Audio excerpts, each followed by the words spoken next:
아까도 말씀드렸듯이 월드컵이 있는 걸 몰랐습니다. 월드컵이 아니고 오늘 게임이 있는 거를 몰랐습니다. 어느 분께서 제가 믿는 분이 말씀하시기를 이렇게 올해는 이번 월드컵엔 주일에는 게임이 없습니다 이렇게 얘기를 해주셔가지고 그냥 뭐 의심의 여지가 없이 그대로 믿었습니다. 그런데 지난 수요일 날 알게 보니까 이제 게임이 있다라는 것을 이제 누가 얘기를 해주시더라고요. 그래서 그때 알게 되었습니다. 그래서 그 다음부터 어떻게 하면 우리가 이렇게 게임을 볼 수 있을까 연구를 좀 하는데요. 제 머리로 할 수 있는 것이 몇 가지밖에 없더라고요. 그래서 어제 저녁까지도 이렇게 이제 우리 전우사님이나 이런 분들하고 연락을 하면서 좀 문제를 좀 해결해 보려고 했었습니다. 다행히 오늘 아침에 보니까 해결이 될 수 있겠더라고요. 그 와중에 제가 이렇게 이야기를 들은 것이 있습니다. 몇몇 작은 교회에서 또 작은 교회다 보니까 자기 건물이 없으니까 예배 시간이 조금 늦춰지죠. 그러니까 월드컵 시간과 겹쳐진다는 거예요. 그래서 예배 시간을 조정하거나 예배를 30분만 드리고 마치기로 했다는 것입니다. 그걸 믿어야 되는지 안 믿어야 되는지 저도 모르겠습니다. 그런데 그게 아닐 거라고 저는 이제 생각을 합니다. 아무리 우리 월드컵이 좋아도 저도 굉장히 좋아해요. 월드컵이 좋아도 하나님께 예배 드리는 것과는 비교할 수가 없죠. 우리가 얼마든지 예배 드리고 그 다음에 볼 수 있으면 되잖아요, 그렇죠? 그런데 우리 흥분하게 되어버리면 다른 것이 보이지 않습니다. 그래서 거기에 이제 집중을 하게 되고 그러다 보면 우리가 실수를 하게 되죠. 우리가 하나님과 예배 드리는 것은 이건 신비롭고 기적입니다. 우리가 어떻게 보이지 않는 하나님을 향해서 예배를 드릴 수 있겠습니까? 이 하나님은 만왕의 왕이신 분이십니다. 우리가 쉽게 예배 드린다고 해서 쉽게 대할 수 있는 분이 아니지요. 그 하나님은 정말 온 우주의 통치자이시고 그 하나님께 우리가 예배를 드릴 수 있다는 것, 그 하나님이 우리를 구원해 주시고 우리를 만나 주셨다는 것 자체만으로도 우리는 더 이상 얘기할 수 없을 만큼 감사한 것이고 그 감격 속에서 어느 것과도 바꿀 수 없는 소중한 시간이 바로 예배이죠. 그래서 이 예배라는 것을 우리가 이렇게 소홀히 여길 수 없습니다. 그런데 우리가 월드컵이라는 거에 한번 이렇게 흥분하게 되면 저희들도 모르게 그것이 흔들릴 수 있는 거죠. 이것은 제가 이제 미리 준비했던 말씀이니까 여러분 오해 없이 잘 들으시면 좋을 것 같아요. 지난 여행 동안에 좋았던 것이 몇 가지가 있는데 그 중에 한 가지는 NBA 파이널 게임을 본 것입니다. 저는 NBA를 좋아하지만 이제 이렇게 많이 게임을 보지는 못합니다. 일단 TV가 나오지도 않고 시간이 좀 아깝잖아요. 그래서 그냥 보지는 못하지만 그래도 NBA를 관심을 갖습니다. 특별히 아들이 관심이 있어서 더 이렇게 이제 대화하려고 관심을 갖습니다. 감사하게도 요 휴가 기간에 파이널이 있어가지고 파이널 게임 가운데 세컨 게임을 제외하고 1, 3, 4 이 네 게임은 전부 다 보았습니다.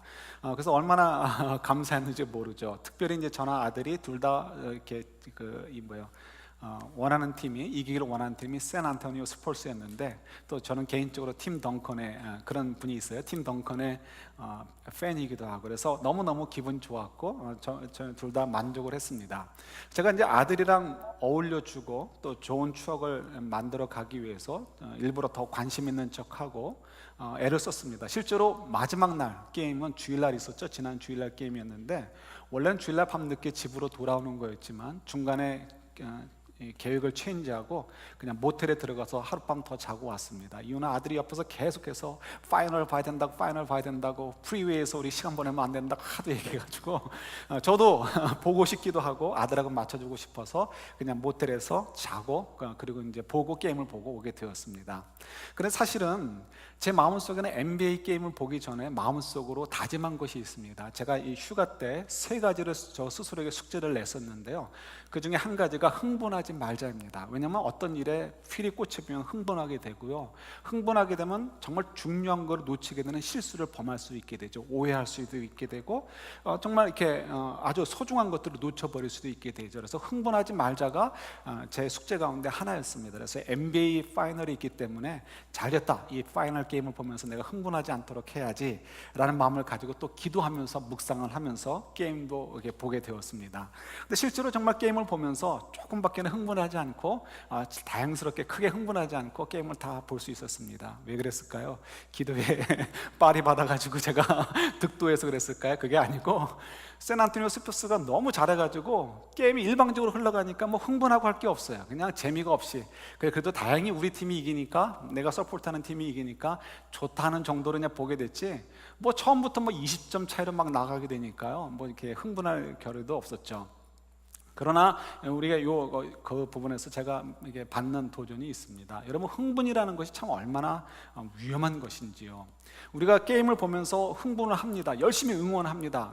TV에 보면은 개그맨들이나 사회자들이 나와서 얘기를 하죠. 우리 온 국민들의 성원을 모아서 뭐 이렇게 보내야 됩니다. 브라질로 보내야 됩니다. 갑니까? 안 갑니다. 우리가 아무리 게임을 보고 흥분하고 좋아하거나 또 실망한다고 속상한다고 해서 그것이 실제로 저 게임, 브라질 현장에서 벌어지는 게임에는 조금 더 영향을 끼치지 못합니다.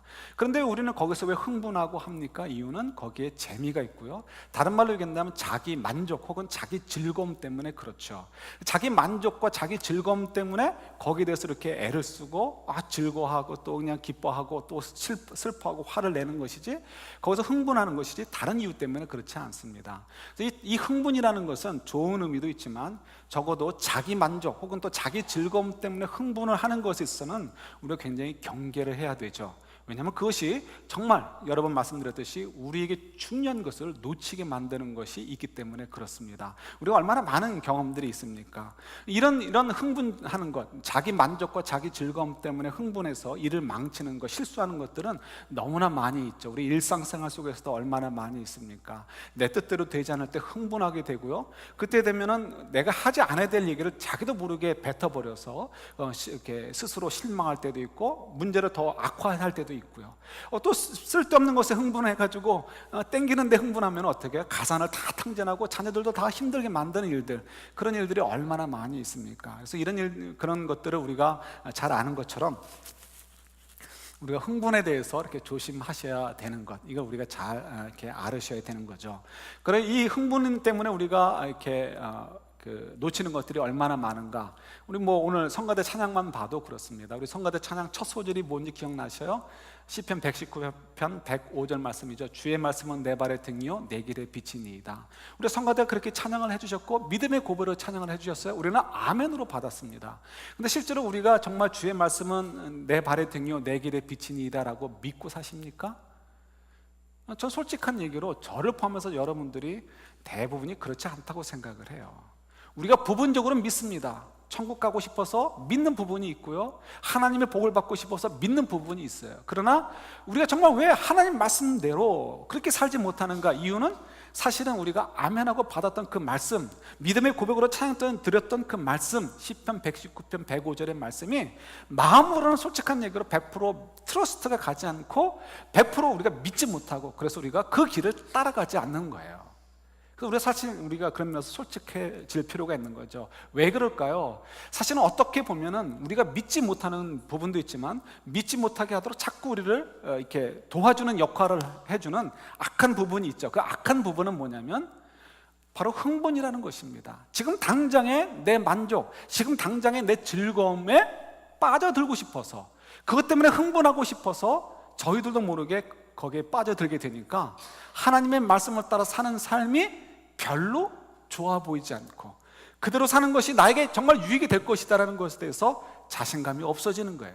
그래서 저희들도 모르게 자꾸만 하나님 말씀 대신에 내 즐거움을 따라, 내 만족을 따라서 내 스스로의 흥분에 빠져서 살 때가 많이 있는 거죠. 저도 조금만 생각을 저기 하면요, 월드컵 게임에 머리가 쏙 갈 것 같아요. 저도 남자이고 게임을 좋아하니까 스포츠 보는 걸 참 좋아합니다. 아까 말씀드렸듯이 오죽하면 오는 길 도중에 모텔에 들려서 NBA 게임 파이널을 보고 왔겠어요. 그 정도로 좋아해요. 그래서 저도 얼마든지 예배 시간을 줄일 수 있고 조정할 수 있을지 모르겠어요. 그러면 어떻게 되겠습니까? 저희들도 모르게 저와 여러분들은 같이 흥분할 수 있을지 모르지만 하나님께서는 우리를 보면서 기뻐하시겠습니까? 절대 그렇지 않죠. 일단 저부터 치실 것이고 그 다음에 여러분들에게 그만한 대가를 부르실 거예요. 그래서 그런 면에서 우리가 이 흥분이라는 것이 절대로 우리에게 유익이 되지 않는다는 것을 지혜롭게 잘 판단하셔야 되는 거죠. 그래서 이 문제들은 항상 우리들의 삶 속에서 떠나지 않습니다. 그래서 예를 들어서 아주 대표적인 예가 로마서에 지금 나와 있는 내용인데, 우리가 하나 되지 못하는 거가 그 부분에서 있습니다. 하나 되지 못하는 이유, 왜 우리가 하나 되지 못할까? 뭐 쉬운 예로 얘기한다면 자기 만족과 자기 즐거움이라는 그 흥분 때문에 우리가 정말 중요한 것을 놓쳐버리기 때문에 하나 되는 것을 놓쳐버리는 경우가 많이 있는 거죠. 그래서 우리가 이게 눈에 보이지 않지만 현실인 것이 있습니다. 그것이 뭘까요?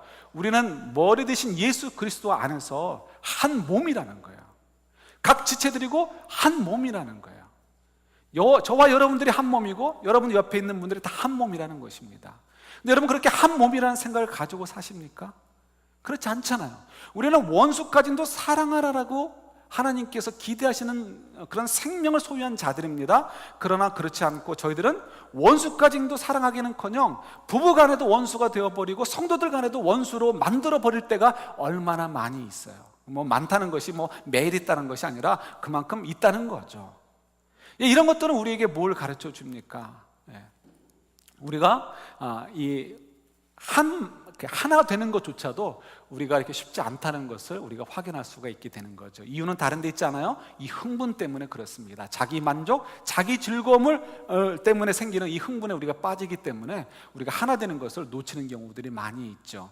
그래서 이런 문제들은 저희들만이 갖는 문제가 아니고 늘 언제나 있는 문제입니다. 우리가 죄인이고 우리 속에 사단이 또한 역사하기 때문에 그렇죠. 그래서 로마서도 그런 이유 때문에 기록된 책 가운데 하나이기도 합니다. 그래서 로마서 가운데 12장부터 12장 이후 12장부터 16장까지 전체를 보면 여러 가지 얘기들을 나누지만 사실은 주제는 하나예요.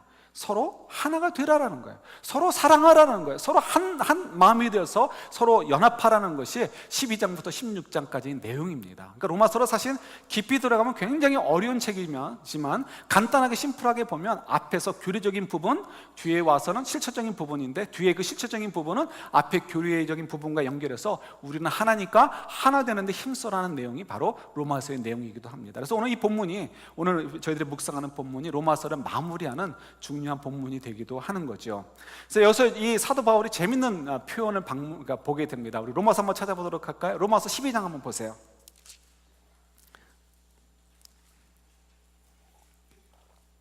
로마서 12장 1절 한 절만 한번 볼게요. 다른 데 찾아보지 않고 1절 한 절만 보도록 하겠습니다. 같이 있습니다. 그러므로 형제들아, 내가 하나님의 모든 자비하심으로 너희를 권하노니 너희 몸을 하나님이 기뻐하시는 거룩한 산 제물로 드리라. 이는 너희가 드릴 영적 예배니라. 아멘. 자, 여기 보시면 우리가 하나님께 드릴 거룩한 산 제물로 드려라, 이것이 저희가 드릴 영적 예배다라고 얘기하는데요. 여기 보면 형제들아,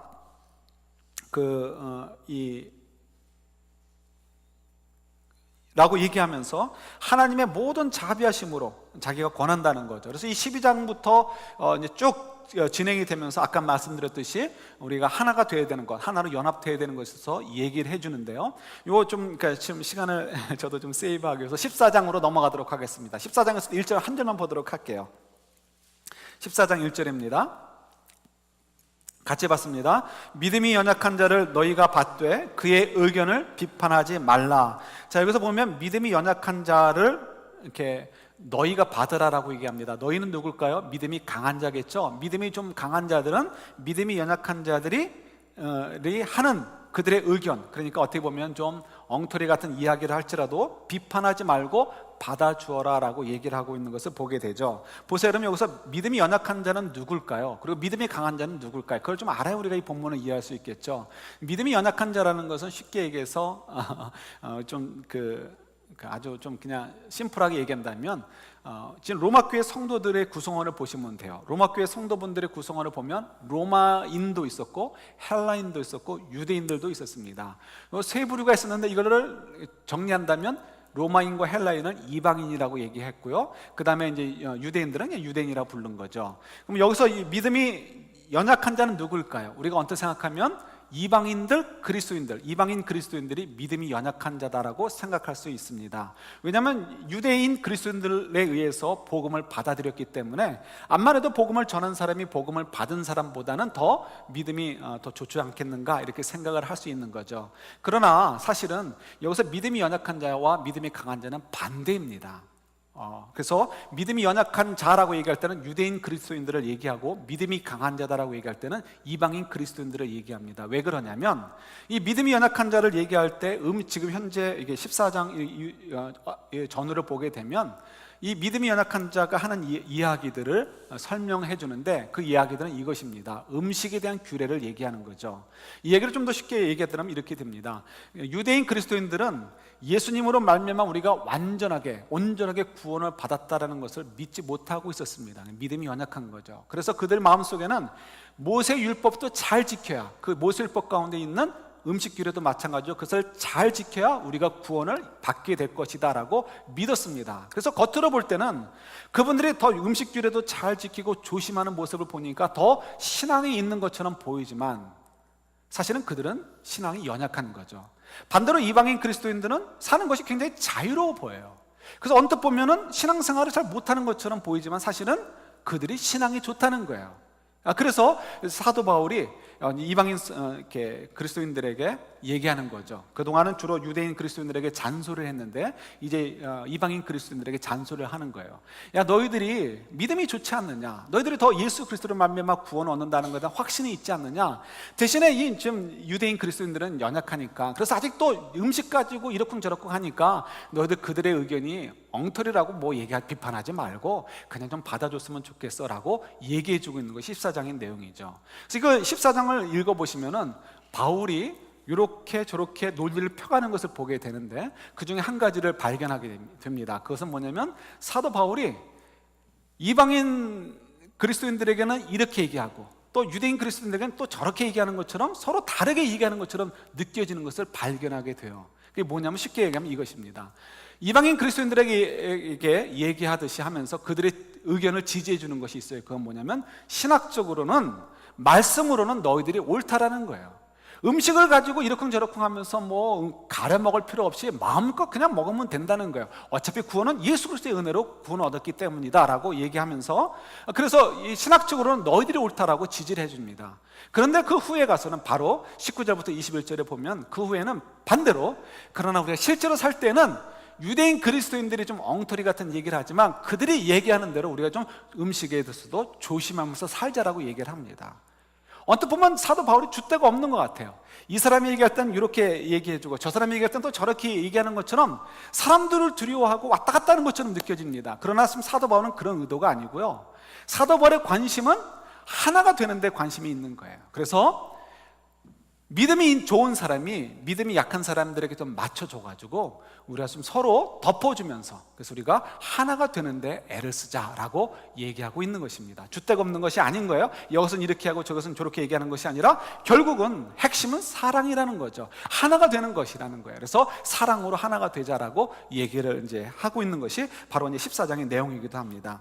그래서 저희가 이 14장의 내용을 통해서도 좀 느낄 수 있는 것은, 우리가 빠져야 될 것은 어떤 것이 논리적으로 더 맞느냐, 혹은 또 어떤 것이 좀 더 그르고 어느 것이 좀 더 옳으냐라는 어떤 논리적인 싸움을 가지고 있는데 그 일에 흥분하고 빠지는 것이 아니고, 우리가 사도 바울이 얘기한 대로 인내와 위로로, 다른 말로 얘기한다면 하나님 안에서의 사랑에 우리가 빠져야 된다는 것을 우리에게 가르쳐주고 있는 거죠. 바로 그것이 14장과 15장 연결해서 주시는 사도 바울의 교훈이 되기도 합니다.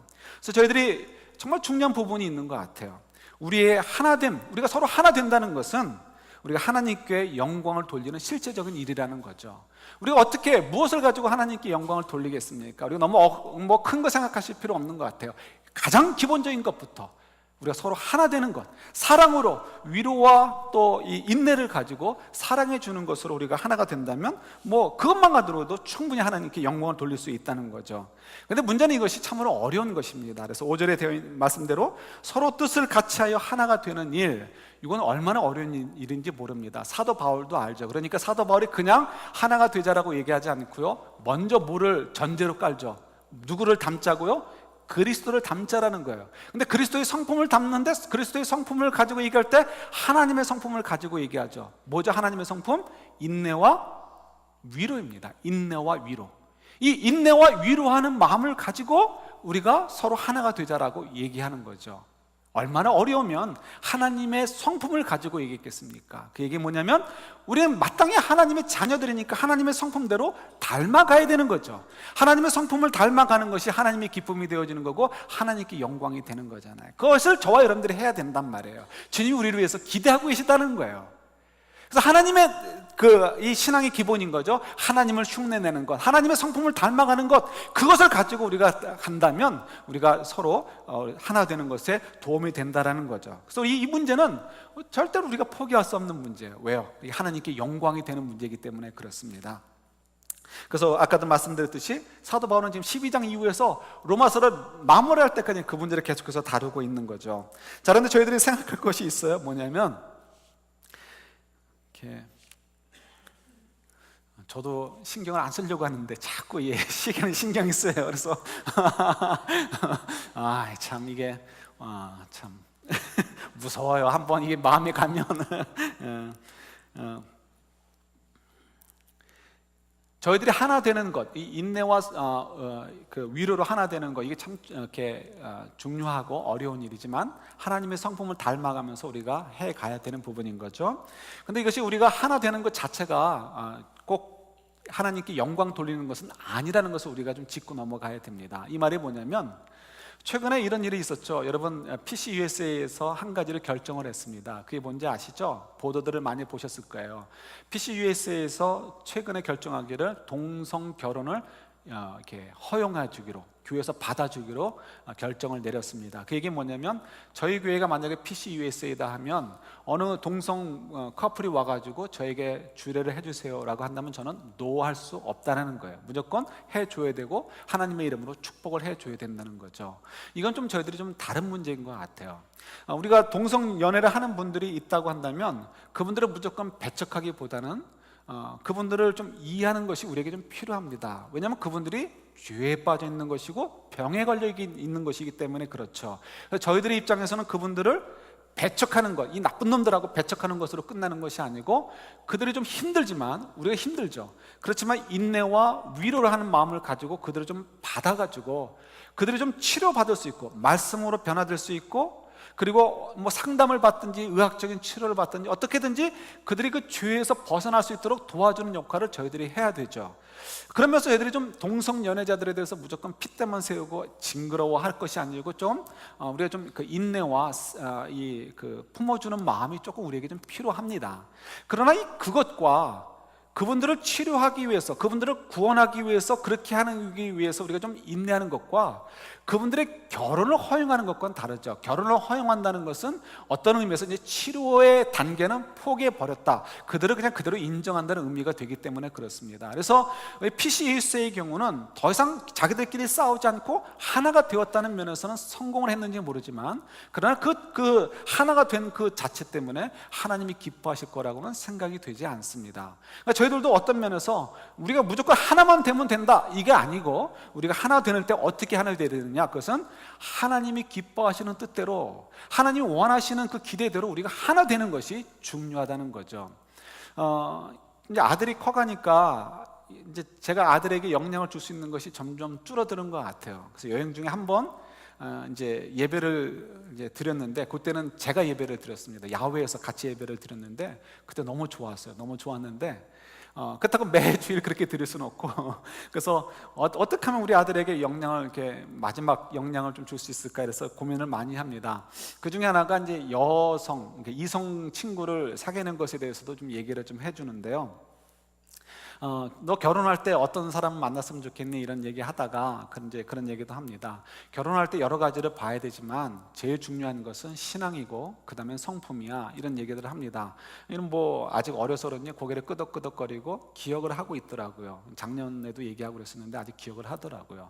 예, 맞습니다. 왜 우리가 아는 것처럼 결혼에 있어서 이 신앙과 성품이 중요할까요? 우리 결혼이라는 것은 성적인 니드를 채우기 위해서 하는 것도 아니고 경제적인 니드를 채우기 위해서 하는 것도 아니고 외로우니까 결혼하는 것도 아닙니다. 결혼이라는 것은 주님께서 우리에게 기대하시는 삶을 좀 더 완성적으로 잘 이렇게 살아가도록 하기 위해서 주님께서 예배해 주신 짝을 만나는 것이고, 그 목적 때문에 우리가 결혼을 하는 것이죠. 그 속에서 우리가 뭐 성적인 니드도 채우고 경제적인 니드도 채우고 외로움도 달램을 받지만, 궁극적인 것은 하나님이 우리에게 주시는 인생의 목표를 이루어가는 데 있어서 좀 더 완성도를 높이기 위해서 우리가 결혼을 하는 것입니다. 이거는 뭐 북한에서 얘기하는 어떤 그런 것과는 다른 거예요. 여러분 잘 이해하실 거예요.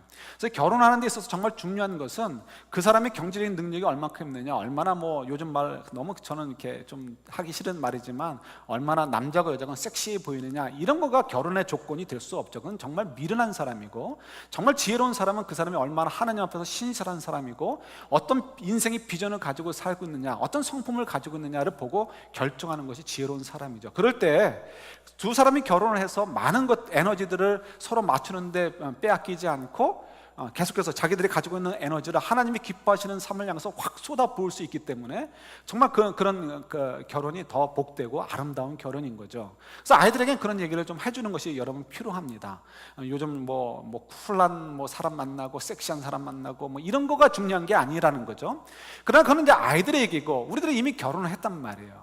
결혼을 했는데 지금도 여전히 우리는 정말 원수까지도 사랑해야 될 저희들이 때로는 부부간에도 원수가 되어버릴 때가 있을 수가 있는 거죠. 다행스럽게도 순간적으로 끝나고 그냥 그 다음엔 또 화해가 되어지고 난 너 없이 못 살아 이렇게 되어버린 것이 우리 성도님들의 대부분의 모습인 것 같아서 감사하게 생각을 합니다.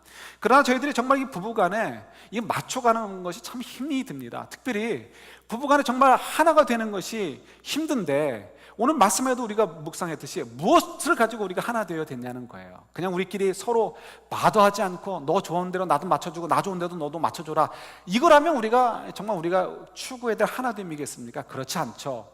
적어도 우리가 정말 성숙한 하나님의 복을 받을 그런 인생을 사는 저희들이라면 인생의 골이 같아야 되는 거죠. 하나님 주신 비전을 우리가 함께 공유하고 그 비전을 위해서 우리가 함께 맞춰가는 그런 부부가 되어야 되는 거죠. 우리가 아까 성가대 찬양도 얘기했지만, 주의 말씀은 내 발의 등이요 내 길의 빛이니이다, 말로만 우리가 고백하고 아멘할 것이 아니고 실제로 그것을 믿어가지고요, 부부간에 그 말씀대로 우리가 주님의 길대로만 우리가 어쨌든지 살아봅시다, 서로 이런 비전을 가지고 서로 격려해 주는 것, 그렇게 하나가 될 때 그 부부가 하나님이 기뻐하시는 인생을 살 수 있게 될 것이고 하나님 축복을 누리게 되는 거죠. 저희들 교회 공동체도 마찬가지예요. 교회 공동체도 우리가 하나 되는 거에 애써야 돼요. 다행히 우리 교회가 그래도 조금 뭐 이렇게 좀 의견들이 달라요. 다르는 건 너무나 건강한 거고 당연한 것입니다. 근데 더 좋은 것은 그 의견이 달라도 서로 눈치 보면서 맞춰가 주는 여러분들 보면서 굉장히 뭐 너무너무 감사하게 생각을 하죠. 성숙해 보이고요. 그런데 저희들끼리 맞췄다고 해서 우리는 하나가 됐다라고 생각하시면 곤란한 거예요. 예를 들어서 우리 로마 교회처럼 우리 주일날 점심 식사에 돼지고기를 먹느냐 안 먹느냐 가지고는 우리는 안 싸우니까 우리는 건강한 교회라고 생각할 수는 없다는 얘기예요. 우리가 그런 면에서 하나가 되어 있다는 것에서, 그런 면에서 우리가 싸우지 않는다는 건 우리가 그만큼 성숙한 건 맞아요. 그렇지만 저희들이 더 성숙할 수 있기 위해서는 적어도 우리 교회가 한 가지에 있어서는 분명히 하나가 되어야 된다는 거예요. 뭐예요? 하나님이 우리의 주인이시고 하나님께서 우리에게 주시는 비전을 향해서 우리는 마음을 같이 해야 된다는 면에서 우리가 하나가 된다면 우리 교회야말로 정말 하나님께서 축복해 주시는 공동체이고, 그리고 하나님께서 정말 사랑하시는 공동체가 될 수 있는 거죠. 여러분, 이것이 굉장히 중요한 부분입니다. 아니, 우리가 뭐 돼지고기가 먹느냐 안 먹느냐 가지고 안 싸우는 것만 해도 어디인데, 아니요, 그것만 가지고 만족할 것이 아니고요, 우리 교회가 정말 성령께서 우리에게 주시는 비전이 무엇인가를 바라볼 수 있는 교회, 그래서 우리가 한 마음이 돼서 성령께서 우리에게 보여주신 것을 향해서 달려갈 수 있는 교회가 되는 것, 그것으로 하나가 되는 것, 이것이 너무나 중요한 문제라는 거예요. 근데 이 일을 어떻게 우리가 할 수 있다는 것입니다. 왜요? 성령을 우리에게 허락해 주셨기 때문에 그래요. 실제로 성령께서 우리 속에서 역사하고 계시고 우리 속에서 말씀하고 계시고 우리를 인도해 주고 계셔요. 그래서 우리는 엉뚱한데 흥분하지 않으면 돼요. 흥분만 하지 않고 내 만족과 내 유익, 내 즐거움을 위해서 흥분하는 것만 억제하게 된다면, 그 다음에 어떻게 자연스럽게 우리가 성령의 음성을 들을 수 있게 되고요, 성령의 음성을 들으면 그 다음에는 우리가 한 마음이 되어가지고 하나님께서 우리에게 보여주는 비전을 향해서 나아갈 수 있게 되는 거죠. 우리 영어교회도 우리가 시작을 했습니다. 사실은 마음의 한편으로는 깝깝해요. 될까 안 될까 걱정이 되죠. 인간적으로는 솔직한 얘기로 이렇게 인간적으로는 기대할 것이 별로 없어요. 여러분 잘 아시는 것처럼 이렇게 교회가 세워지는 것이 쉽지가 않습니다. 개척교회 하는 거 더더욱 쉽지 않습니다. 정말 어렵습니다. 그러나 우리가 바라보는 것 한 가지는 그거예요. 우리가 100% 개런티는 할 수는 없어요. 그러나 적어도 우리가 지금까지 기도해오고 달려온 바에 의하면 이건 정말 주님께서 우리에게 주시는 하나님의 뜻이다라고 우리가 믿어지는 거예요. 100% 개런티는 안 되지만, 그러나 지금 저희들이 욕심을 내려놓고도 우리가 보면은 이건 하나님 우리에게 맡겨주신 일이고 우리에게 지금 주시는 찬스가 아닌가라고 저희들이 믿어지는 거죠. 이해가 되는 거죠. 그래서 저희들이 인간적인 생각으로는 우리가 너무 고통스럽고 힘들 것 같지만 그 길을 가려고 하는 거예요. 그 길을 통해서 앞으로 10년 후, 20년 후에 이 샌프란시스코 젊은이들 속에서 어떻게든지 우리가 영혼을 구하고 그들의 인생이 하나님께 기뻐하시는 인생들로 변화되고 세워지도록, 훈련되어지도록 하는 일에 우리가 하나님께 쓰임 받을 수 있지 않을까라는 그런 기대감 속에서 저희들이 그 길을 가는 거죠. 그래서 여러분, 이 문제에 있어서도 우리가 하나 되는 것, 우리가 이제 하나 되어서 지금 결정하고 가잖아요. 그래서 여러분, 이 문제도 우리가 이렇게 여러분 계속해서 좀 기도해 주시고, 또 특별히 여러분 정말 중요합니다. 가정에서부터 하나 되는 것을 위해서 정말 도전을 해 보십시오. 다른 것으로 하나 되는 것 아니라 하나님이 주신 비전을 따라서 하나 되는 것. 그리고 우리 그것이 확산되어지고 교회에서도 하나님의 비전, 하나님의 뜻을 따라서 우리가 하나 되는 일에 우리가 최선을 다하는 저희들. 그래서 하나님이 기뻐하시고 하나님께 영광을 정말 들리는 저희들. 그래서 하나님이 정말 저희들 보시면서 얼마나 기뻐하시겠어요. 얼마나 우리를 복 주시려고 정말 하나님께서 정말 기쁨으로 그 손을 펴시겠어요. 그것들을 저희들이 누리는 저희 가정들과 저희 교회가 될 수 있기를 우리 주님의 이름으로 축원합니다. 아멘. 같이 기도하겠습니다.